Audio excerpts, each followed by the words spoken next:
Oh, hello. I bet you're surprised to see me after how last month's episode ended. Well, as it turns out, the ghost of the horror genre isn't all it's cracked up to be.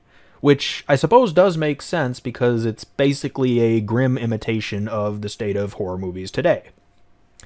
So I suppose that's not too much of a surprise. I mean, sure, it tried to silence me, just like my editor tried to silence me, just like dozens of Hollywood hacks the world over have tried to silence me from carefully going through their films and pointing out just how royally they screwed up, and then proceeding to fix them on the fly. It's quite embarrassing, to be sure, to have some random dude on the internet fix up their flawed work. So I understand why each and every one of them has come to me and tried to stop me from doing what I do, but I've buried them all.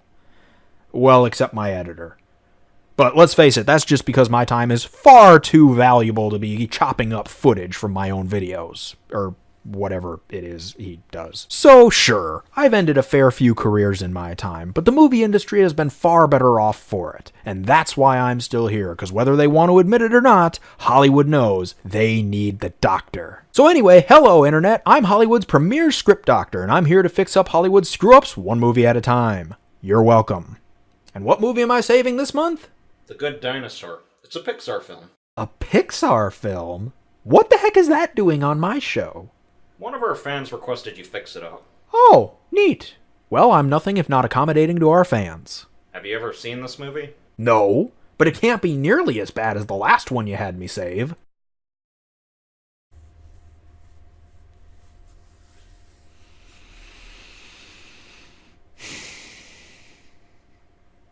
Okay, this one's gonna need a bit of work.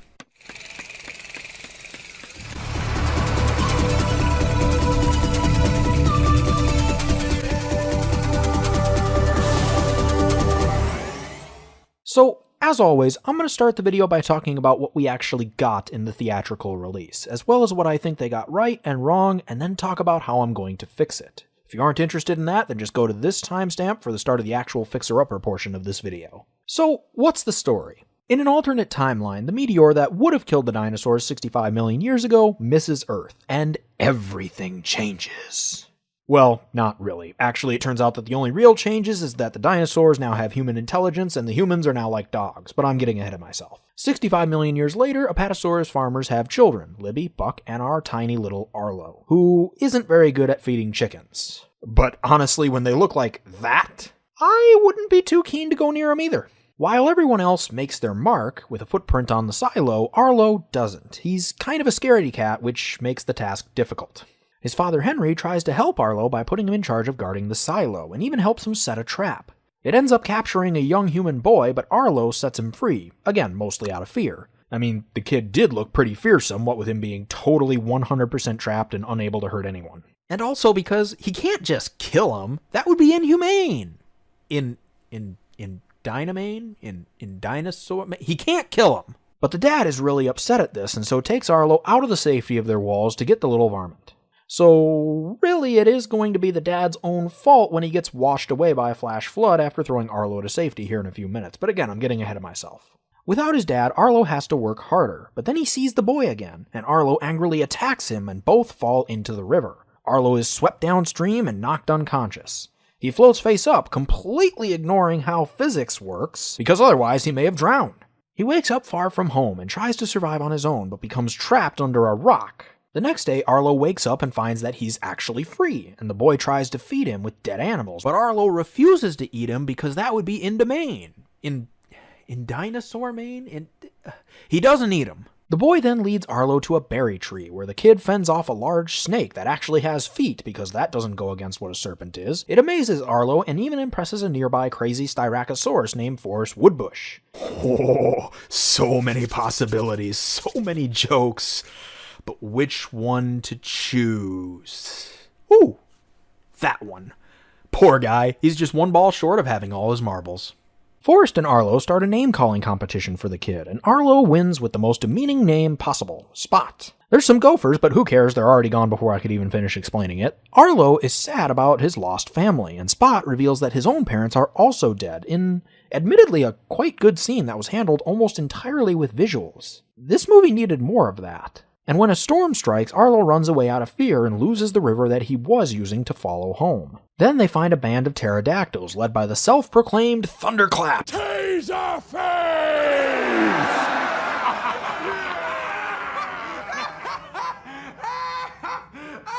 I love it when other movies have my response already prepackaged. Makes things so much easier. Anyway, Thunderclap, Taserface! yes, him, eats the creatures that he rescues. When the pterodactyls try to take Spot, Arlo and Spot flee, finding a pair of Tyrannosaurus Rexes who defend them from the pterodactyls. These two and their dad have personalities that really resemble cowboys, and they lost their herd, so Arlo offers Spot's help for sniffing them out. Because being Arlo's human pet dog, he's apparently good at that sort of thing. They find the herd, but Daddy T-Rex recognizes the work of cattle rustlers and uses Arlo as bait, much like Littlefoot did in The Land Before Time. Dan. I'm sorry, I'm just still butthurt about that. I mean, seriously, he nearly killed... Dan, focus. Alright. So Arlo and Spot lure some rustler velociraptors, allowing the T-Rex family to attack. During the fight, Arlo gains courage and fights off the raptors too. Having gained the respect of the tribe, Arlo helps the T-Rexes drive the cattle south, until he sees the mountain peaks of his homeland in the distance. He then leaves to return home. On their way, another human pops up, but Arlo keeps Spot from going anywhere near them. Then there's another storm and Thunderclap. Taserface! Eric! Whatever happened to stay focused? Come on! I'm tormenting you. Ah! So anyway, the pterodactyls carry Spot away. Oh, the Indomanity! They carry him away. Arlo has a vision of his dead father, and he thinks that he's still alive, but eventually finds out that he isn't. He returns to reality and leaves to save Spot.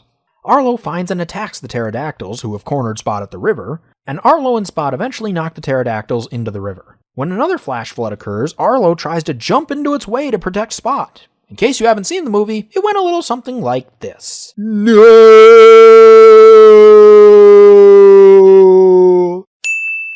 Self-sacrifice. Oh, why didn't this work? It always works in the movies. As it turns out, unfortunately, you can't stop a river from hitting somebody simply by jumping in front of them. So Spot is knocked unconscious and the two fall over the waterfall. Spot's of course okay, but we needed a moment of sadness because this is Pixar. And as they approach Arlo's home, the two see the other humans again, and are approached by an entire caveman family. Arlo pushes Spot into being adopted by his own kind. Arlo finally arrives home and places a muddy footprint on a pile of rocks like his father before him. And the family legacy of putting a muddy footprint on a pile of rocks was passed down through the generations until one day... Wait, what? What do you mean that's the end of the movie? All of that just so he could put an incomplete muddy footprint on a pile of rocks. We went through the snake with feet apparently, the pterodactyls, his father's death. How long is this movie? Seriously? Just for a muddy footprint on a pile of rocks. Alright.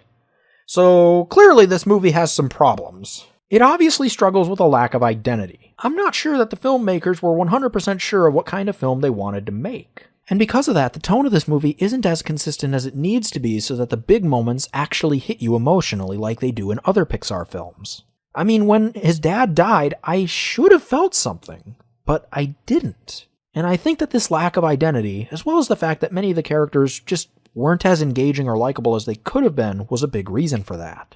Also, for much of the movie, I was trying to figure out, again, what kind of movie I was actually watching. Was it a survival movie? Was it a coming-of-age story? Heck, there was even a moment where it was almost a horror movie. My point is, I should know what type of movie it is I'm watching within the first 5 or 10 minutes. And that wasn't the case with this film.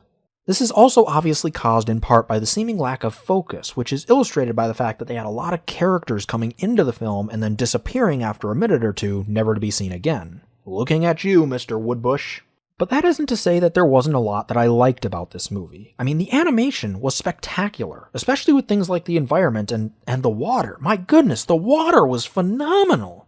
And they had a lot of separate ideas that, on their own, were fine. Again, I don't have any problem with the survival movie or the coming-of-age story. They all have their place. It's just the problem was there was so much of each of these different genres in one movie as opposed to them just picking one and going with it that I felt very confused. And there were some characters that I really liked and would have loved to see more of. I mean, Forrest Woodbush and all of his companions were awesome for the 2 or 3 minutes that they were actually in the film. I wish they would have been in it more, but unfortunately, they weren't. So that's mainly what I'm going to focus on in this video. I'm going to give this movie a distinct identity with a more focused story and tone and hopefully some more colorful, or at least engaging, characters. And as always on Hollywood's Fixer-Uppers, we do our best to stick as close as we can to the original film, and it seemed to me that the story they were trying to focus on most was a coming-of-age story, so that's what we're going to stick with. Arlo also dealt with quite a lot of fear in the original film, so just like in the original film, we're going to make the theme be the importance of overcoming one's fear. We're just going to execute it in a slightly different way. So, let's whip out our defibrillators and get to work. The movie opens in much the same way that it did in the original cut. We see the two loving parents seeing their children hatch. We can even keep the gag that the big egg hatches and there's a very small dinosaur in it. That's all fine. And in a small montage as the years go by, we see Arlo developing a close relationship with his father, Henry. It turns out that Henry had the same job that Arlo did when he was growing up, which, just for the sake of consistency, we'll say is still feeding the chickens. Ah! Kill it! Kill it! Unlike in the movie, though, we do see Henry helping Arlo learn how to feed the chickens, and to a lesser extent deal with his fears. But before this lesson can really sink in, and before Arlo can really get over the fear, we are introduced to a thief. The thief is revealed to be very, very small, and the dad thinks it would be a good idea to help Arlo continue to get over his fears by changing his job to protecting the family from this thief. It would also reinforce the lessons that he has been teaching about the importance of, obviously, protecting one's family, which Henry explains before telling Arlo that his job is going to change. The conversation should include talks about why the fence is there, foreshadowing that the dad may not be there forever, and possibly a story about how his dad lost a family member to predators in his early life. And this is, of course, why the fences and protective house were thought of to begin with. He tells Arlo that in order to earn his mark, he must do something big, for something bigger than himself. Remember that, it's going to be important. The father is referring to protecting the family from danger, but Arlo doesn't quite understand that yet. But we see how important it is to Arlo that he does make his mark, possibly even by seeing him throughout this early part of the movie pressing his foot down in the mud next to their house every time he walks past it, as if just imagining what it'll be like when he finally makes his mark next to his father's. But getting back on track, like I said, the father's meaning is not initially understood by Arlo. He doesn't understand the importance of protecting one's family because he's young, and he's been well protected. So he doesn't really know the dangers of the real world. So his father continues to try and teach these lessons by taking him around the world and showing him the dangers from afar that do take place within it. On one such journey outside the family's walls, Arlo sees the thief. And it's Arlo's job to catch the kid, remember, so on an impulse he runs after him. Arlo's dad tries to stop him, but Arlo continues to chase the kid to the river. Arlo's dad, who is on higher ground at this point, sees that a flood is coming, and after the kid gets away, Arlo sees it too. The river washes Arlo away before he can get out of danger, but Arlo's dad jumps in after him, and at the last moment throws Arlo to shore. But the dad can't escape the current, and so he ends up falling over the waterfall to his death. Arlo comes to just in time to see this through his blurred vision. Now I think this does improve the scene from the movie, because we now have Arlo, a young and inexperienced kid, being the reason that this happened, as opposed to it being all the dad's fault for pushing Arlo too hard when he was clearly injured and just not being smart enough to realize that going out next to a river in a storm was probably a bad idea. This does of course mean that Arlo is in fact in a way responsible for the father's death, and it'll definitely affect him. We want him to go through these difficult things so that he can learn from them and grow as the story goes on. Unfortunately for Arlo, they traveled much further down the river than they did in the original story, and this is how he ends up getting lost. Obviously, since Spot has already run away, Arlo won't be chasing him here like he did in the original movie. Instead, due to his emotional turmoil, he doesn't immediately think that he should follow the river to get back home. He's sad after the loss of his dad after all, and wanders aimlessly in the woods for quite a while, before eventually being found by a T-Rex. And these aren't the friendly T-Rexes from the movie. No. Arlo is in some serious trouble. This T-Rex is on the hunt. Spot sees this and jumps in to save Arlo out of empathy. As it turns out, Spot did watch the father die while trying to save Arlo and really felt bad for him, and this should be displayed again through visuals only after the fight. Spot manages to trap the T-Rex with a vine trap that ensnares the T-Rex's foot, is tightened, and trips the T-Rex, giving our heroes enough time to run away. And after they flee, Arlo is unsure of how to react to Spot. He fluctuates from one emotion to the other quite quickly. Something along the lines of, "I hate you, but you did kind of just save me, but you're also responsible for my father's death, but then again you are kind of cute with the way that you scratch your ear like that. But no, you are responsible for..." Wait. You're really going with that? Yeah! I mean, he is a kid after all. I know that we generally like our protagonist to be fairly self-assured, but he hasn't really matured enough yet to understand what he is feeling, and this is a pretty traumatic experience that he's gone through. So I think a little uncertainty is a perfect reaction for him, and it also shows how he does still need some guidance, which leads us directly into this guy.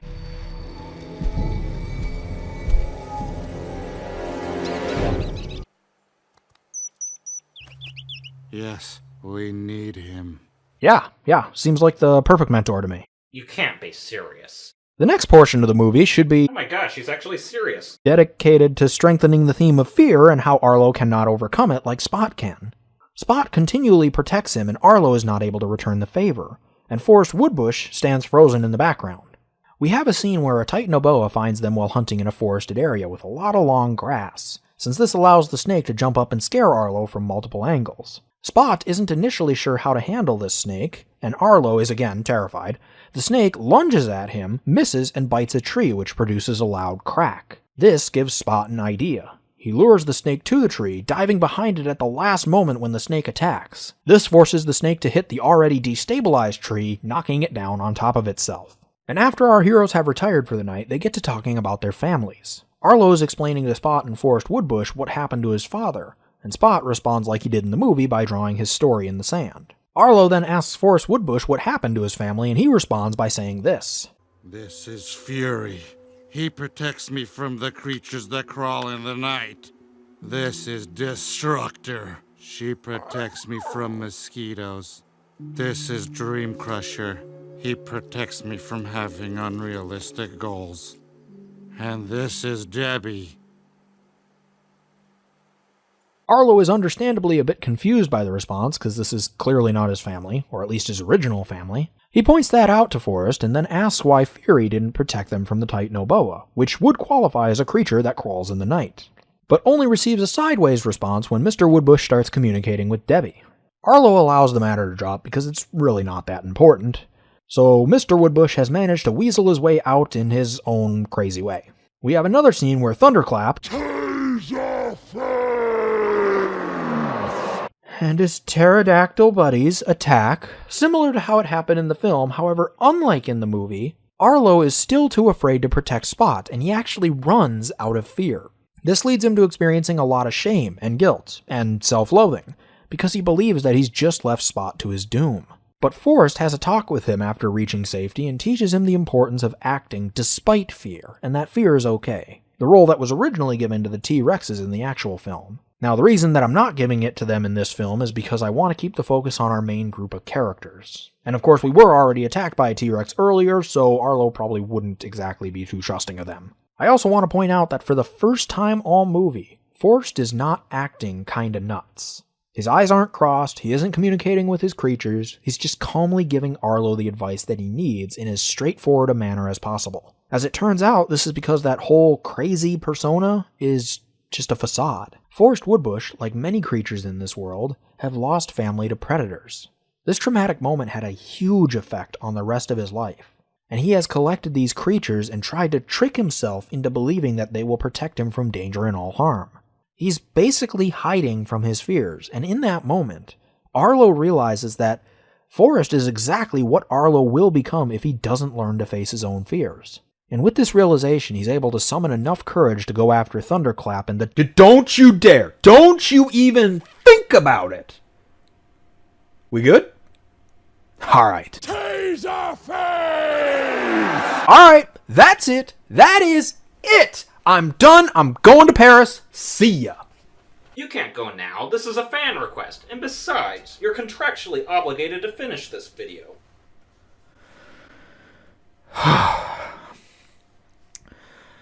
Lesson to be learned here, kids.